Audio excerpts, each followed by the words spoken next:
आर्य संस्कार शाला गुरुकुल 1992 से चलाता हूँ। आज 36 वर्ष होने जा रहे हैं, 34 वर्ष। और मैंने देखा कि हमारे जितने हम हिंदू लोग हैं, हमारे जितने भी पर्व हैं वो सब हमने विकृत कर दिए।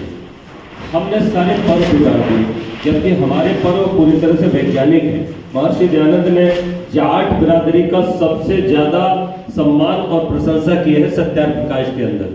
अगर आप लोगों ने पढ़ा हो, वो मानते हैं कि आधे आर्य समाजी होते हैं जाट बिरादरी के लोग, क्योंकि ये पाखंड से दूर रहते हैं, ये जल्दी किसी के बहकावे में नहीं आते। लेकिन अब मैं देख रहा हूं कि हमारे बच्चे जो नौजवान हैं वो बहकावे में आने लगे हैं। तमाम पंडों के, पुजारियों के, धर्म गुरुओं के भी चंगुल में आ गए हैं। फलित ज्योतिष मानने लगे हैं, उतारवाद मानने लगे हैं, भूत प्रेत जिन्न पिशाच चागनी डाकनी को मानने लगे हैं, मृतक श्राद्ध आदि को मानने लगे हैं।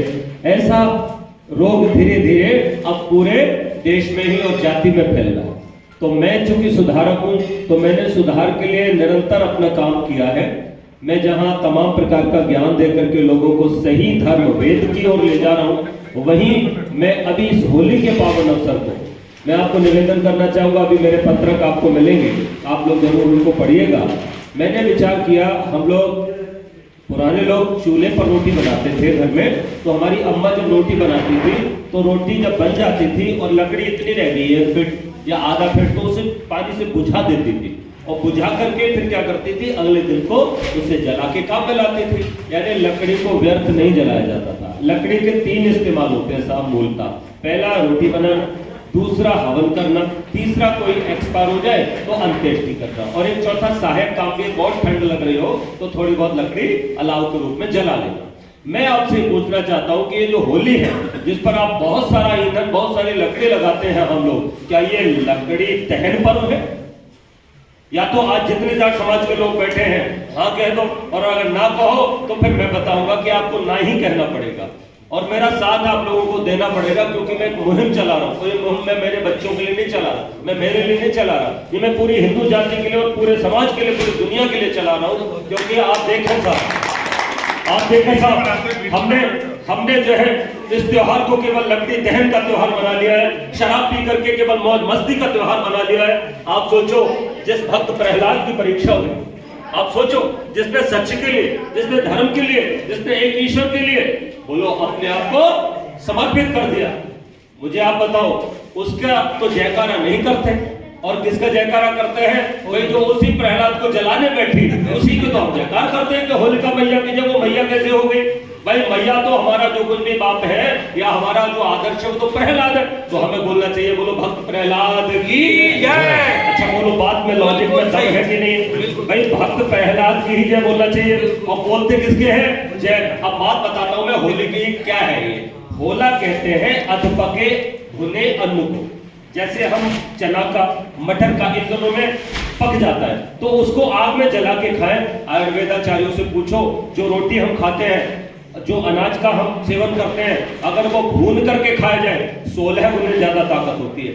यानी जो गेहूं की रोटी बना के खाते हो आप, अगर आप सीधा गेहूं पानी में भिगो करके खा लो, चना खा लो, तो आपको उस रोटी से 8 गुना ज्यादा ताकत मिलेगी। और अगर उसे भून के खाओ तो 16 गुना ताकत होती है। मतलब यह है कि भुना हुआ अन्न सबसे ज्यादा पौष्टिक होता है। और हम अगर स्वस्थ रहना चाहते हैं, आने वाली गर्मी में लड़के जूझ के और स्वस्थ रहना चाहते हैं, क्योंकि अब गर्मी का मौसम आ रहा है बसंत के बाद, तो हमको भुना अन्न जरूर खाना चाहिए। और इन दिनों में कोई केवल 21 दिन अगर भुना अन्न खा ले तो वो पूरे साल बीमार नहीं पड़ेगा, आपको मैं बताना चाहता हूँ। और साथ में जो अभी नवदुर्गा आएंगे, पहले ही दिन अगर नीम की कुछ कोपलें हम लोग चबा लें तो भी हमें बहुत सारे रोगों से निजात मिल जाती है। तो हमारे जो पर्व हैं वो आयुर्वेद से जुड़े हुए पर्व हैं, विज्ञान से जुड़े पर्व हैं।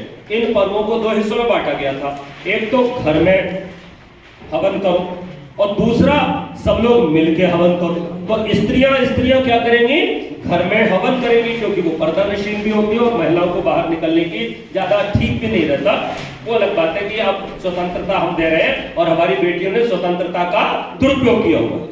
अभी मैं आपको बताना चाहता हूँ, मैं तो कभी भी हूँ, मेरे को बहुत सारी बेटियों के सम्मेलन में जाना हुआ, वहां बहुत सारी कॉलेज की बेटियां बैठी हुई थी, तब मैंने बेटियों को 4 लाइनें बोल दी।